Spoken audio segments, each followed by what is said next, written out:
नमस्कार, मी पंजाब डक. आज फक्त काय झालं, तळ कोकणातून ते पाऊस पुढे सरकालाय आणि आज रात्रीपर्यंत बऱ्याच भागामध्ये मग काय होईल, सातारा, सांगली, सोलापूर, कोल्हापूर, अहिल्यानगर, पुणे, त्याच्यानंतर इकडे बीड जिल्हा, लातूर जिल्हा, धाराशिव जिल्हा, मराठवाड्यापर्यंत आते मदाल मारण आणि इकडे थोडी उत्तर महाराष्ट्राकडे काही जिल्ह्याकडे जाईल म्हणून हे अंदाज लक्षात येतात.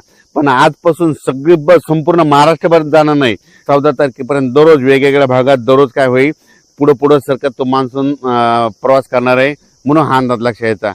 राज्यात सर्व शेतकऱ्याला सांगू इच्छितो, पेरणी करताना शेतामध्ये जायचं, जमिनीमध्ये ईदभर ओल असेल तरच पेरणीचा निर्णय घ्या, नसता 4 बोट ओल असेल, 6 बोट असेल तर पेरणी करू नका म्हणून हे देखील सर्व शेतकऱ्यांना लक्षात द्यायचं. आजपासून महाराष्ट्रामध्ये बऱ्याच म्हणजे तळ कोकणातून म्हणजे कोकणपट्टीकडून बऱ्याच भागामध्ये मान्सून काय होईल, प्रगती करण्यास सुरुवात होईल. मग तो काय होईल, सांगली जिल्हा, कोल्हापूर जिल्हा, सातारा जिल्हा, कोकणपट्टी, घाटमाथा, त्याच्यानंतर तो अहिल्यानगर, पुणे, इकडे 2 कडा, आष्टी, त्याच्यानंतर बीड जिल्हा, त्याच्यानंतर धाराशिव जिल्हा, सोलापूर जिल्हा, त्याच्यानंतर इकडे परभणी जिल्हा, लातूर जिल्हा, नांदेड जिल्हा, हिंगोली जिल्हा, त्याच्यानंतर इकडे जालना जिल्हा, ह्या पट्ट्यामध्ये काय होईल, आज बऱ्याच ठिकाणी तो मान्सून प्रगती केलेली दिसेल म्हणून हा अंदाज लक्षात यायचा.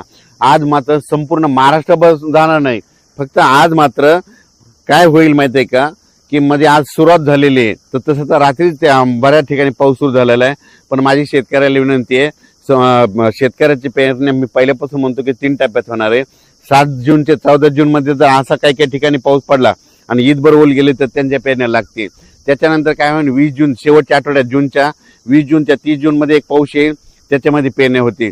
आणि त्याच्यानंतर त्याच्यातून जर काही शेतकरी उरले तर 10 जुलै ते 15 जुलैमध्ये पाऊस येणार आहे आणि त्याच्या शेतकऱ्याच्या पेरण्या होणार आहेत म्हणून हा अंदाज लक्षात यायचा. मान्सूनचा पाऊस आहे, तुम्हाला सांगतो की लातूर जिल्हा एक त्यांच्या पेरण्या लागतील, कारण की काल देखील खूप पडला आणि आणखीन तिकडे देखील आहे. धाराशिव जिल्हा, बीड जिल्हा, परभणी जिल्हा, नांदेड जिल्हा, हिंगोली जिल्हा, त्याच्यानंतर सोलापूर जिल्हा, सांगली, त्याच्यानंतर सातारा, कोल्हापूर, अहिल्यानगर, पुणे, ह्या पट्ट्यामध्ये मात्र मान्सून चांगला सक्रिय होणार आहे.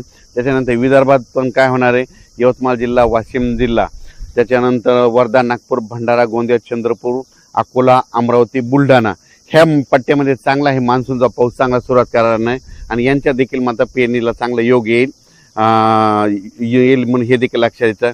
काल देखील तुम्हाला सांगू इच्छितो की मी धूळ पेरणी केली होती कापसाची, ट्रॅक्टरद्वारे कापस पेरला आणि मला माहित होतं आमच्या गावाला पाऊस येणार आहे आणि ते पडला देखील पाऊस.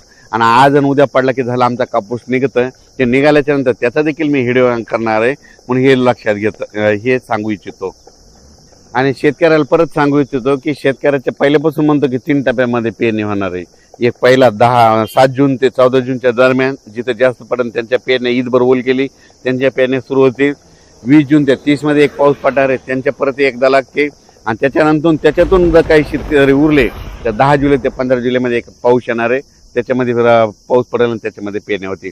पण यावर्षी चांगला पाऊस आहे, सरासरी इतका आहे, पिकाला लागल तसा आहे, दुष्काळ वगैरे काही पडणार नाही म्हणून हा अंदाज सर्व शेतकऱ्यांनी लक्षात घ्यायचा. धन्यवाद.